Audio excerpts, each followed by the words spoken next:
Hello, you wonderful people, and welcome to another episode of Untitled Reviews. This being a show where I talk about TV shows that are dramas. For today's episode, I'm going to talk about Squid Game Season 3, Episode 4. Great episode. A lot of really interesting things went down in this episode, so let's break it down. So we're immediately picking up where the last episode left off. We are continuing game number 5, and obviously, what was it? What's his name? Number 96 or whatever, the guy that's still in the way. And I brought it up last episode. I was like, well, Gi-hoon's got two choices. Either force him aside by knocking him out or whatever, or you straight up murk the guy. Which I didn't comment on this in when it came to game 4.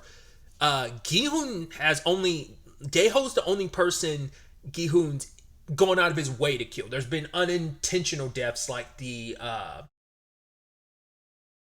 tug of war game from season 1. That's the only other one where death kind of lays at his feet. Like, he's like, even though it was like you're kind of forced in that situation, but like Daeho's the only like straight up like went out of his way to kill someone thing.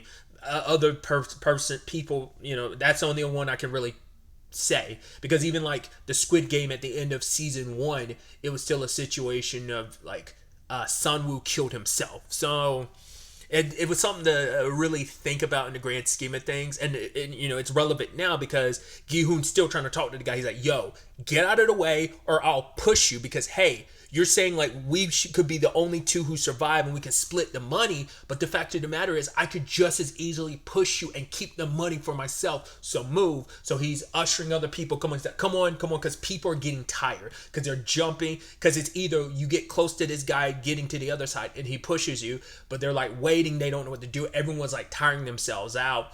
And then like ultimately Gi-hoon's like I said, trying to usher people over, and this guy tries to kill Gi-hoon, but Gi-hoon like pokes him in the eye and then like throws him onto the bridge, and he gets swept off and kills. Like, the bastard got what he deserved, because there's a couple more people that died because of him, because of his action. So, and time is ticking down. In fact, Gi-hoon says like, yo, the rope is getting faster too, and he needs people to hurry up across the bridge so he has enough time to go back and get Junhee. You can make the argument Gi-hoon didn't intentionally kill the guy. He was just trying to get the guy out of the way, and but he kind of ultimately led to that guy's death. So that's still kind of an asterisk beside his kill count. But Junhee sits down, and then Myung-gi comes over, and it's like, okay, like, I'm gonna help you across. And the conversation happens where she's like, no, I want nothing to do with you because you killed Hyunju. That person protected me and our baby. And he's like, I didn't know that you were even in there. She's like, why did you do what you did? Was it for the money? And he can't say anything. He's like, I did everything to protect you and the baby. I was hoping she would have noticed, like, when you killed Hyunju, it didn't say, no. I was about to say, I was like, it didn't say that he had passed. She already knows he passed, because the moment she heard like, oh my God, he passed, and Hyunju and Gyumja were like, oh, who? She's like, my friend, he's going to come and find me. So she already knew he passed. She didn't say anything in that moment, but she already knew you passed. Like, you didn't have to kill Hyunju to pass. But he's trying to still say like, no, it's for you. I was everything I did, but it's still like, no, you were driven by the money. You let Namgyu get in your head. And the fact is that he was able to even get in your head. I mean, some of that greed was right. Once again, it's the thing of maybe you want to convince yourself and believe that you did it for Junhee and the baby, and maybe on some level you did, but I still feel in my core like, no, you were also driven by greed. It's a little bit of both, but really I'm leaning more towards, I think your greed got the best of you than anything else, because you could have just tried to find Junhee without having to resort to eliminating other people. Like, you didn't have to do that. You made the choice to do that. So, and she wants nothing to do with you. Also, it's like, how are you going to help me? And she shows her ankle. And what does Myung-gi do? He goes off on his own. Like, because maybe he'll justify to be like, hey, that baby still needs me. But she's like, me and the baby don't even want to see you in our dreams. She wants nothing to do with him. And good on her, because, like, he sucks. It's like, we want nothing to do with you. Like, you don't even deserve to be this baby's father. And he doesn't attempt to do anything because he knows he can't do anything, but he doesn't try, so he just crosses on his own, And when the time comes, she's getting close to the edge. He's like, hey, just wait. Gi-hoon's like, just wait, I'll come back. And she's like, don't.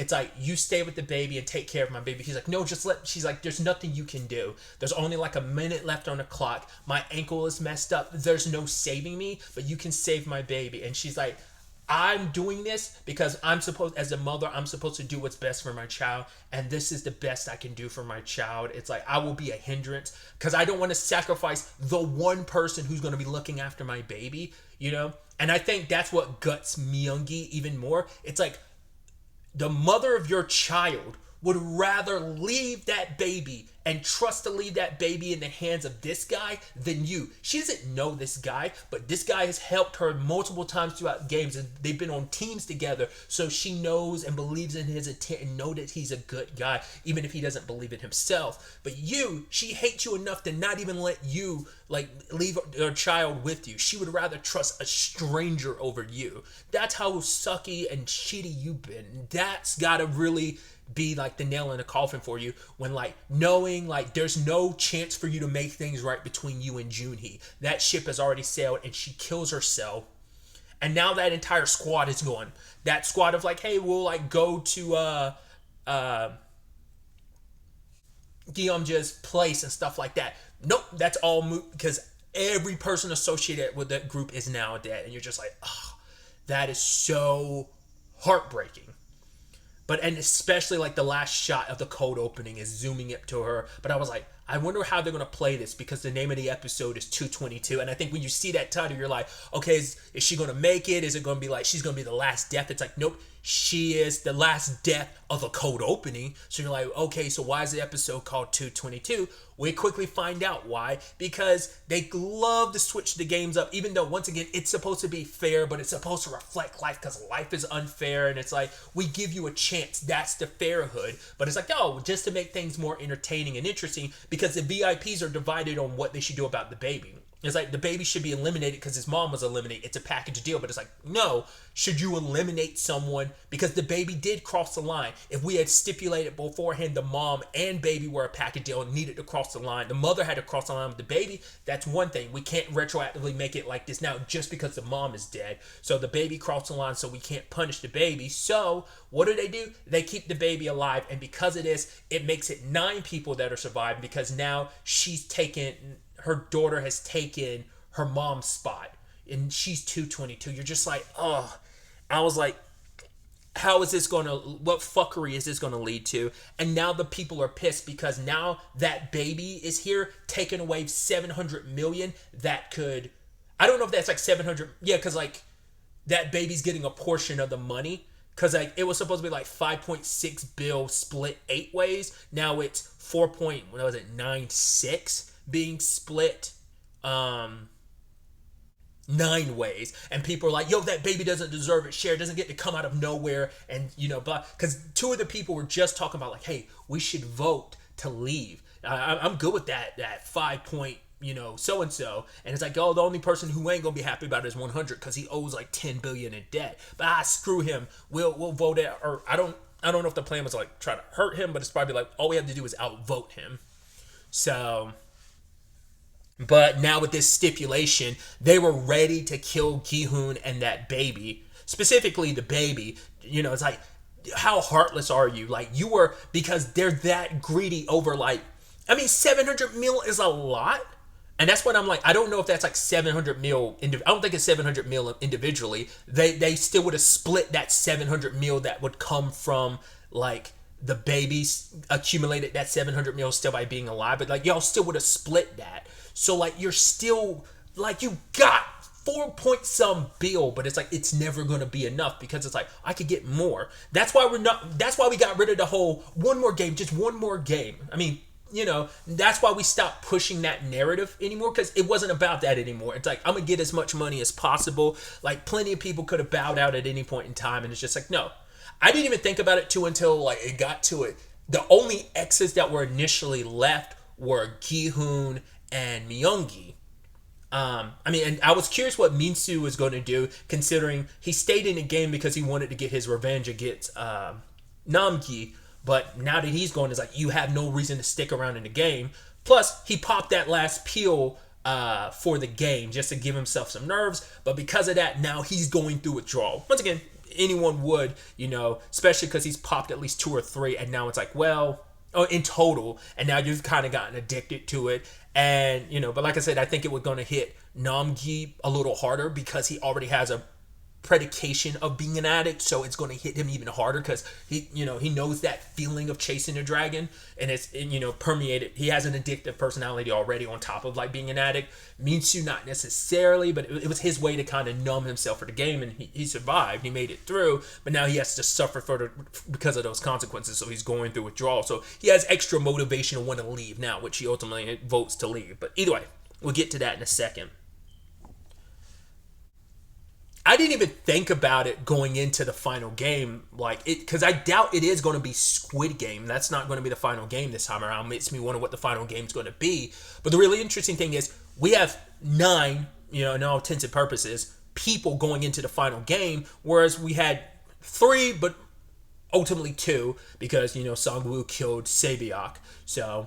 But that's also the thing. We can't have a Sabiak situation happen because they made the stipulation, no killing players allowed. So the baby is safe. So Gi-hoon can go to sleep and close his eyes without having to worry about them trying to snuff the baby while he's asleep. So it's not exactly the whole thing of, we have to watch each other type of thing. But they only made that a rule now. They're only making that like stipulation now because they want to keep this more entertaining, and by keeping the baby in play, you're making everything more entertaining. It's like it could lead to a scuffle. Luckily, Myung-gi didn't have to act, but he was about to do something because it's like, yo, that's a baby that's about to die. It's also your baby, so some fatherly instincts kicked in, but he didn't have to like reveal himself because the people that are left don't know that Myung-gi and Junhee had a connection. Gi-hoon spotted them talking, but he doesn't know the correlation of, hey, that's the baby daddy. He doesn't know that. The only people who knew the correlation and connection, Gyeomja and I don't know if Hyunju knew, but like she did say she was looking for her friend, but she never expressly said like the baby's father. So Gyeomja put stuff together, knew there was a connection between them, but now that she's gone and Junhee's gone, like no one who knows that there's a connection between Myung-gi and that baby exists. So, well, except for the people orchestrating the game, and they're not letting that information slip because it's so juicy to keep it in play because they're curious to see what Myung-gi's going to do in the long run too.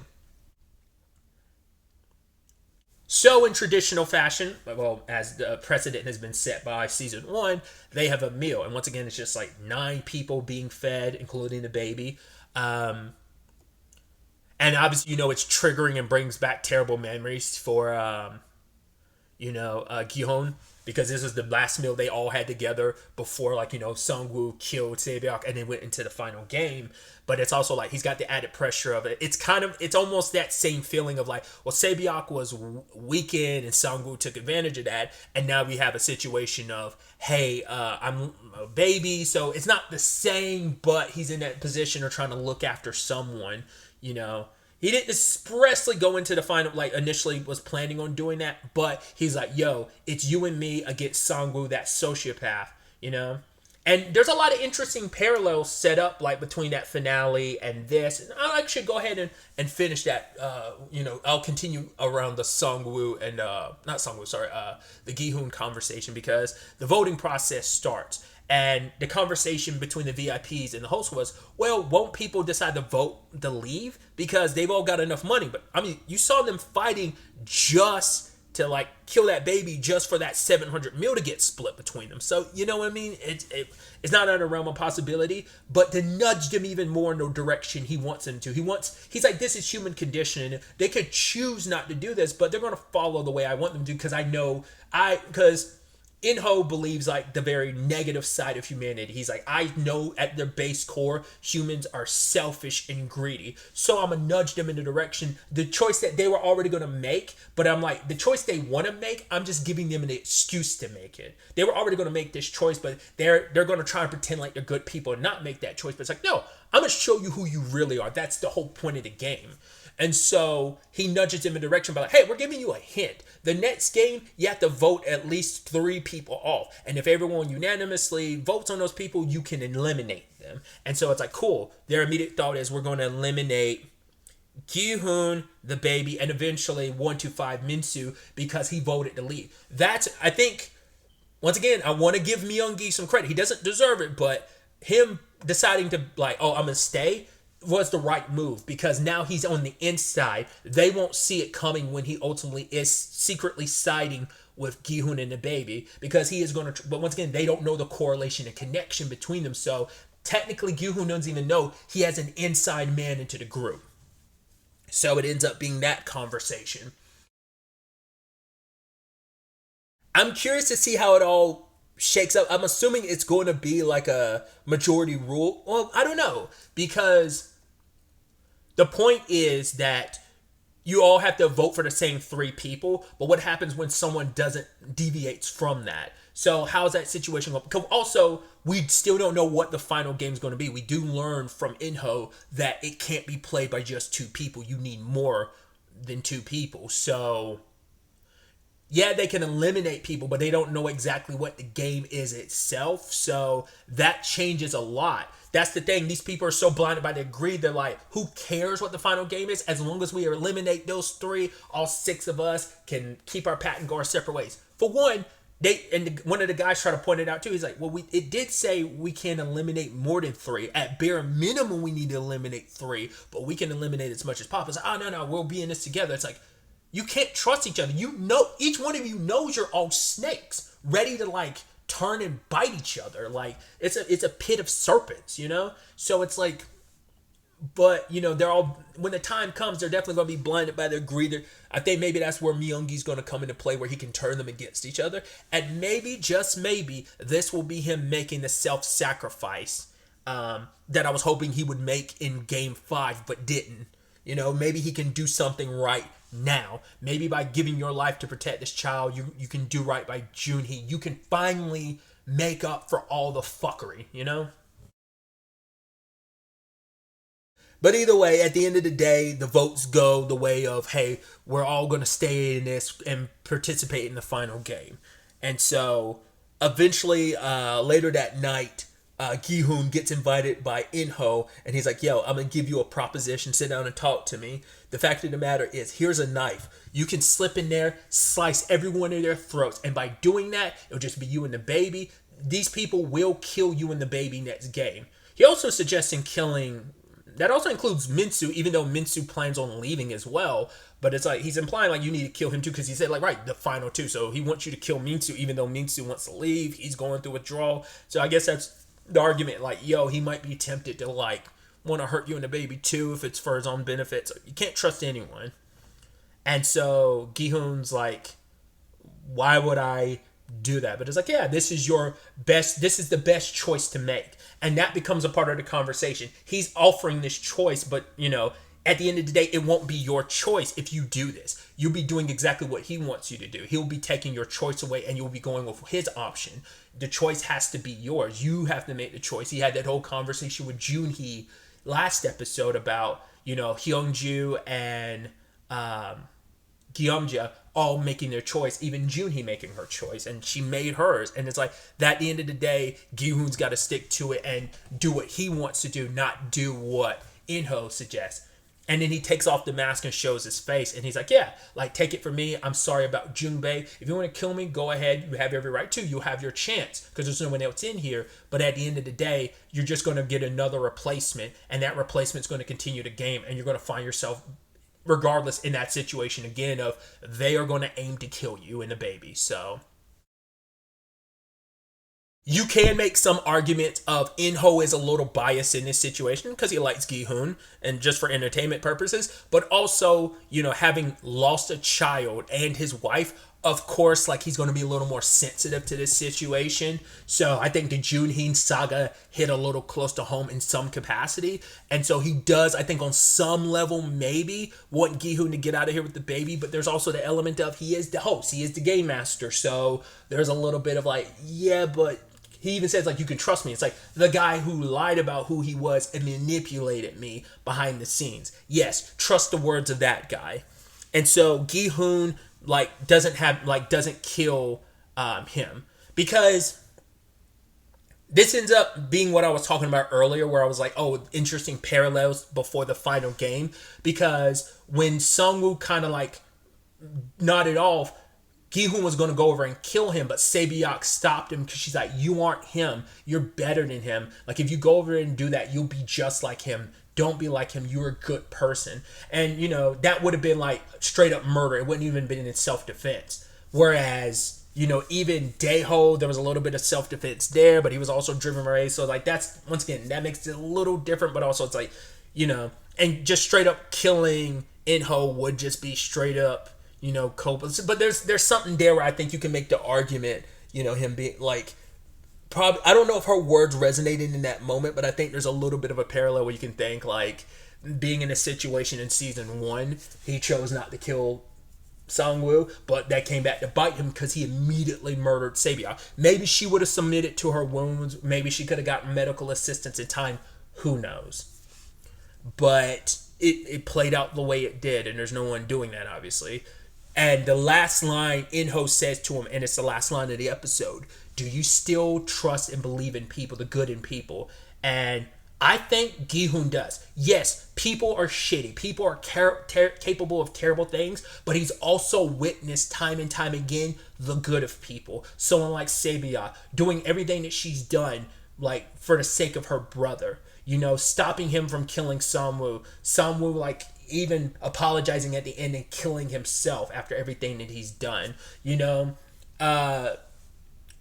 the people that stood by his side at the end of season 2 when they were fighting, like his buddy Junbae, like Hyungju, like the fact of the matter is, Gyeomja, like, sacrificing herself, you know, because she ended up killing her son trying to protect Junhee and her baby. Junhee killing herself for the sake of doing what was best for her child, like as a mother doing whatever it took. The fact of the matter is he has seen the capability of even people being put in the shittiest situations where they have every opportunity, have been given the opportunity to be bad, have chosen to be good and do what they believe is right by themselves and other people. Even if they've made mistakes, people make mistakes, humans make mistakes. It's all about what you do after. It's your action and choices, and those people have made consistently good choices, even if they stumbled and made mistakes, had regrets about things that they did. At the end of the day, I think Gi-hoon believes in the good of people versus Inho, who's become jaded and warped in his belief in people. So we'll see how that all fares out, but I don't think Gi-hoon's going to kill all of them, because also, like, you'd be playing right into his hand because, you know, hey, maybe he could shift off the cameras and you'd be fine and they won't say anything, but you'd also be breaking the rule. Who knows what that would kind of mean in the grand scheme of things, so we'll have to wait on that front. The other angle to this episode revolves around Choi, or Woo Seok, being arrested. He's having to present his case to this cop. Because I was about to say, like, I don't know if you could drop Hwang's name, because Hwang did quit the police force, like, around episode 2 of last season, so he's not a cop, so dropping his name won't mean as much. Maybe. Former cop might still help, but also, like, I don't think it's the same precinct that he used to work at, so that's kind of a moot point. And connecting the dots between, like, oh, if you drop Hwang's name and then people, like, from his precinct or whatever kind of reach out, like, you're on a time limit already, so you don't have enough time, so you're begging and pleading and trying to state your case of, hey, this guy was a part of this, doesn't all this look suspicious? Which the cop is like, hey, I've dealt with gangs for 20 years, none of them wore, like, a pink uniform and a kid's mask. Also, old people hide their money because they don't trust banks. I'd make the argument that looks like a suspicious amount of money, but whatever. So he's an older person able to hide that. What was also interesting too, because he points out, like, oh yeah, like, Captain Park got, like, some kind of ticket or something 10 years ago, and then he's never, like, had anything pop up then, and even Choi was thinking that was suspicious. Either he was a living above board because that's around the time he got involved in all this, so he had to be above board and couldn't be caught up in any, like, lawful shenanigans, so he had to be above board.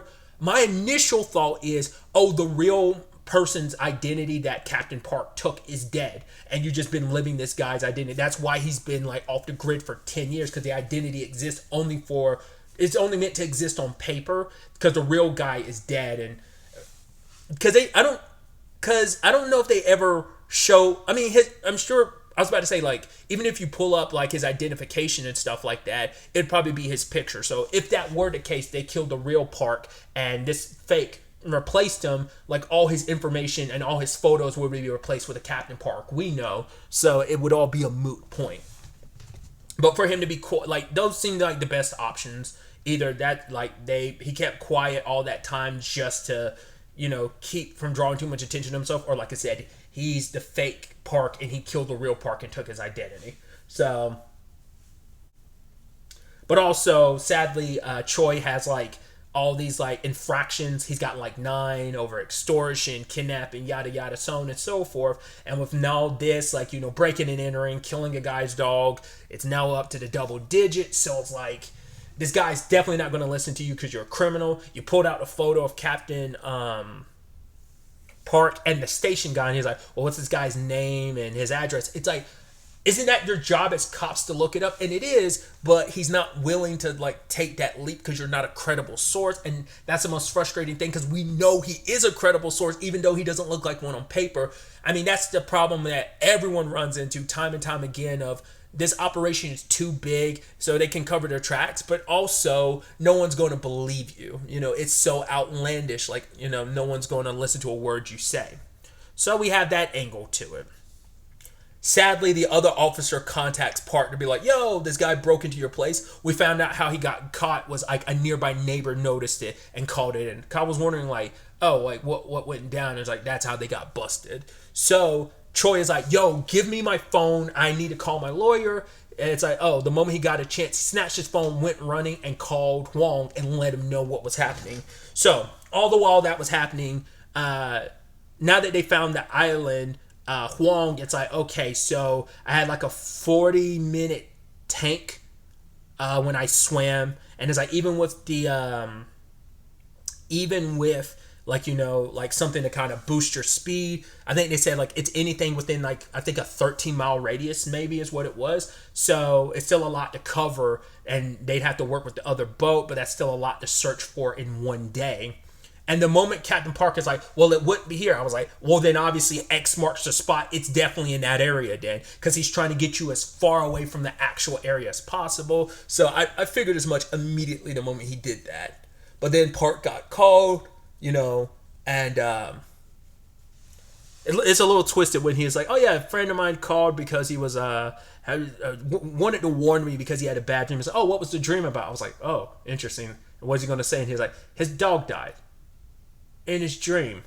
And he proceeds to lock and load. He lets the other captain know, like, yo, Captain Co, kill everyone on board. And he proceeds to murk everyone except for like the head mercenary guy. Luckily, Hwang like got him with a spear hook and got him and tried to pump him for information, but the guy's not going to give it up because he's like, he owes the captain, which I'm assuming he meant Inho.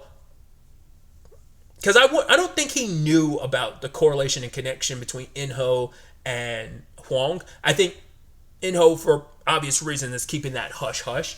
So that's something only he knows. Maybe there's other people who know, but I don't think he has a reason why he would let people know.